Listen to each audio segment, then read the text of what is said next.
Sur ce vote par témoignage, je crois que notre position a été claire et nos représentants à la CENI étaient même sortis pour ne pas cautionner cette forfaiture. Du fait que ça n'existe pas dans la loi nigérienne, ce vote par témoignage, qui a toujours existé. Mais cette fois-ci, on a pris le soin de l'extraire parce que ça crée problème.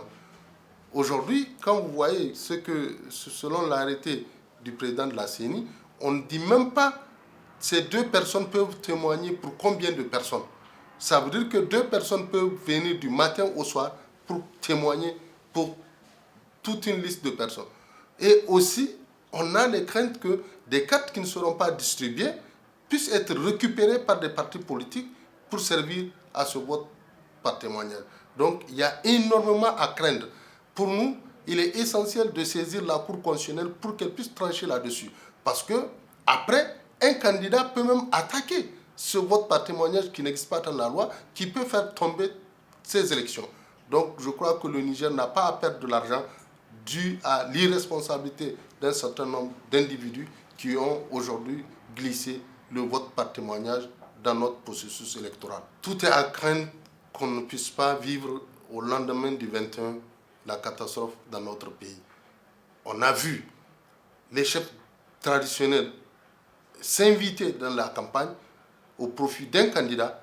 On a vu les moyens de l'État être utilisés dans cette campagne. On a vu même les chefs religieux qui est à craindre pour notre pays s'inviter dans cette campagne. Donc, il y a eu énormément de problèmes. On n'a jamais vécu autant de tensions à la veille d'élections que ces élections 2016, que nous avions eu 5 ans pour organiser, pour ne même pas avoir de problème de fichiers. Et on a les meilleures lois dans la sous-région. Il suffit seulement de les appliquer, mais les uns et les autres font fi de tout ça. Et les institutions de la République n'arrivent pas à faire leur travail. Chez nous, c'est balisé par la Constitution qui dit, dès convocation du collège électoral, il est interdit formellement à une autorité de sortir même et d'être médiatisée. Et vous avez vu ce balai. Ce n'est pas parce que les autres le font. Au Niger, on n'a jamais eu d'élection contestée. La seule fois, c'était barré et vous savez comment c'était terminé.